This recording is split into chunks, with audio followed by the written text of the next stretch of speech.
Imagine yourself on a path surrounded by everything you own. As you look back, you see the footprints marking your journey thus far.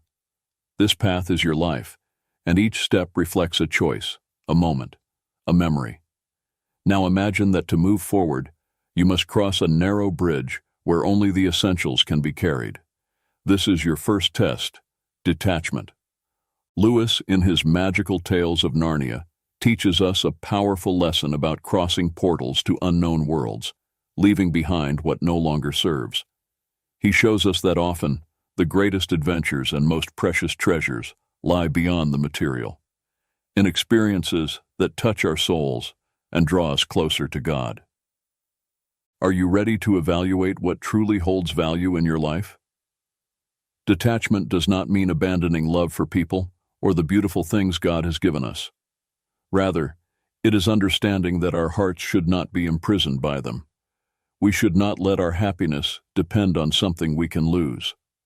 The true treasure, the one that never fades or diminishes, lies in the depths of our being, in our connection with the Creator, and in the love we share with others. So, I ask you, what are you carrying that hinders your progress? Is it the weight of material possessions, excessive worry about tomorrow, or perhaps the fear of leaving the known for the unknown? This is the moment to reflect, to look inward, and decide what truly deserves to cross that bridge with you. The journey with God is made of steps of faith, and sometimes the greatest act of faith is letting go, trusting, and walking toward what He has prepared for you, with hands and heart open to receive the true treasure. As you begin to cross this bridge of detachment, the path becomes more challenging. You feel the weight of each item you decide to leave behind. It's as if every object, every material desire, is tied to a rope pulling you back. But it is here, in the midst of the crossing, that the true process of transformation occurs. In his work, Mere Christianity, Lewis reminds us of the battle between ego and humility. To draw near to God, we need to release these ropes that bind us to pride, vanity, and selfishness. Detachment is this process of letting go, of freeing ourselves from the shackles of self to embrace the us, to live in communion with God and with others. Have you ever wondered why detachment is so difficult? Perhaps because detachment confronts us with our insecurities, with our fear of inadequacy. But Lewis teaches us that when we forget ourselves, we truly become free to serve God and others. It is when you forget yourself that you do things that will be remembered. This moment of your journey is crucial. It is the turning point where you choose to continue pulling these ropes, staying in the same place, or letting them go one by one, trusting that what God has for you is far greater than anything you could leave behind.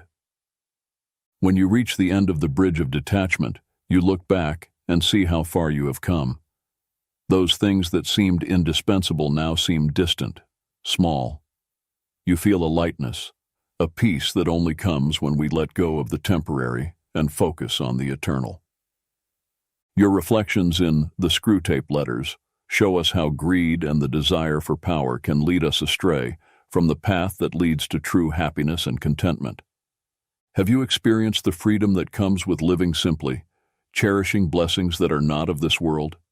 Seek treasures that do not wear out with time, treasures that we find in our faith, in our family, in friends, and above all in our relationship with God.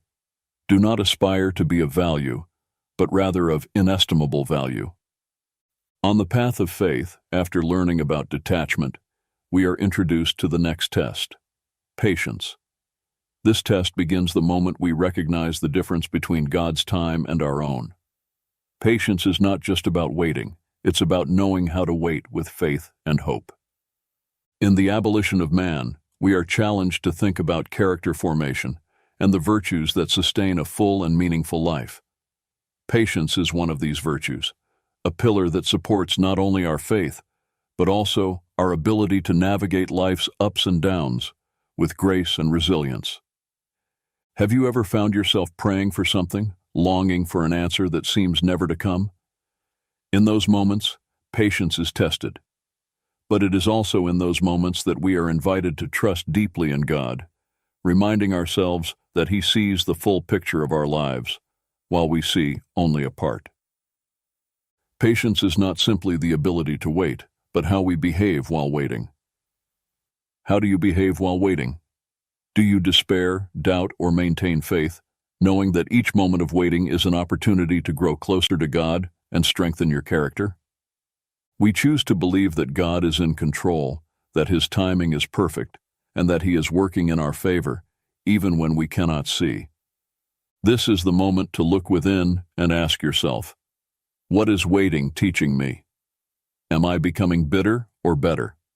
Am I closer to God or farther away? Patience is a journey of thousands of steps of faith, a walk where we learn that the greatest miracle often isn't what we're waiting for in the end, but who we become along the way. As you progress on the journey of patience, you find yourself halfway, where the true test of your endurance and faith is put to the test. This is the moment when waiting is not just an interval between desire and fulfillment, but a workshop where your character is forged. Lewis, in his own quest for truth, shows us in Surprised by Joy how patience is cultivated not in tranquility, but in life's storms, doubts, challenges, sufferings. It is in these moments that patience finds its most fertile ground. Difficulties toughen the muscle of faith, he tells us, reminding us that it is through facing adversity that we grow. Have you ever questioned why you're waiting? Have you felt like each day of waiting was an eternity, each obstacle an insurmountable mountain?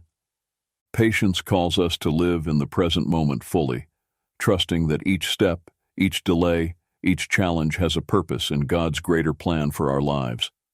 It teaches us to surrender our control, to release our anxieties, and to trust in the One who sees the end from the beginning.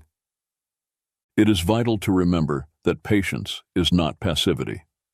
On the contrary, it is a courageous act of faith, a demonstration of trust in God, even when the path ahead seems uncertain. It is the ability to say, even though I do not understand, I will trust, allowing that trust to transform your heart and renew your hope. In his reflections, Lewis reminds us that patience is more than simply enduring. It is an active demonstration of faith and love. In The Four Loves, he explores how true patience is intertwined with compassion and care for others, reflecting the infinite patience that God has with us. Through patience, we gain more than through force, he writes, suggesting that it is in gentleness and steadfastness that our character is most deeply shaped. Now, at the threshold of this test of patience, look back and see how each moment of waiting, each challenge, has contributed to your story of faith. You are more prepared, more resilient, and more aligned with the purpose God has for your life. Patience has taught you to value the present moment, to find joy in the small things, and to maintain faith even when the path ahead is uncertain. Remember that patience is not the end, but a means by which we grow in grace, understanding, and love. And so, equipped with this virtue, you are more prepared to face the next challenges on your journey, knowing that true strength lies in the ability to wait with faith, love, and hope in God's time.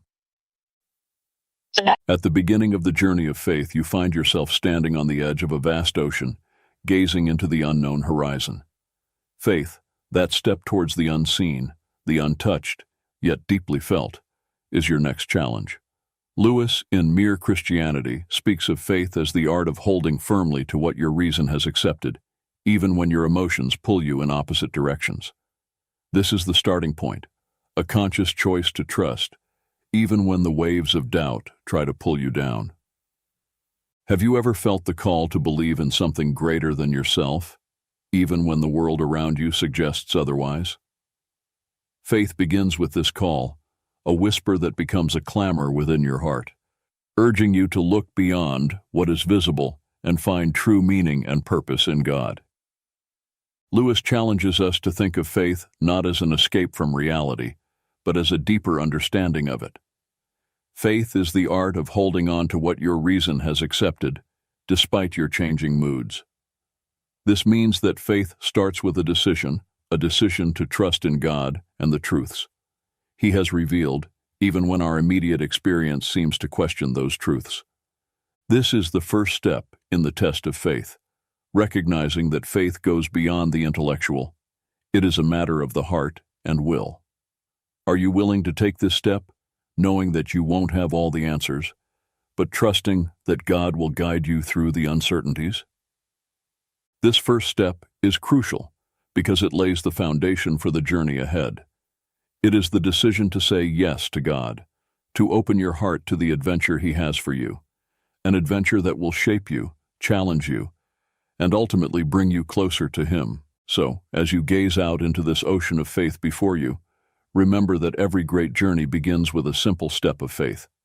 And it is this step that opens the door to a deeper and more meaningful relationship with the Creator of the universe. Are you ready to take that step? Finding yourself now in the midst of this spiritual challenge, you realize that the path is not linear. Facing doubts, questions, and even moments of darkness is part of this journey.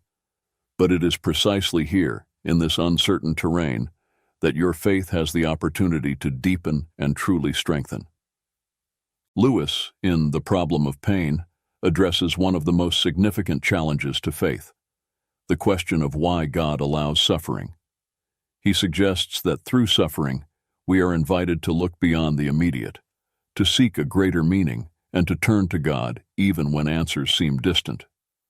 God whispers to us in our pleasures, speaks in our conscience, but shouts in our pains, Lewis wrote, highlighting how moments of difficulty can be powerful catalysts for spiritual growth. At this point in your journey, you may feel tempted to question your faith, to wonder where God is amidst the trials. However, it is precisely at this point that your faith is called to evolve from a superficial belief to a deep and unwavering trust in God. Faith doesn't mean you'll have all the answers, but that you trust in the one who does, even in the midst of storms. View this moment as an invitation to dialogue with God, to bring Him your doubts, fears, and uncertainties. True faith is not the absence of questioning, but the presence of trust despite the questions. As Lewis teaches us, it's possible to cry out to God, to doubt His presence, and still trust in Him. So as you navigate through this middle of the test of faith, remember that every questioning, every doubt, is an opportunity to grow. Allow yourself to be shaped by these experiences, opening your heart to understand that true faith is refined in the fire of trials. And know that even in the darkest moments, God is working in your life, weaving a story of redemption that will only be fully understood in time. Understood in time. Understood.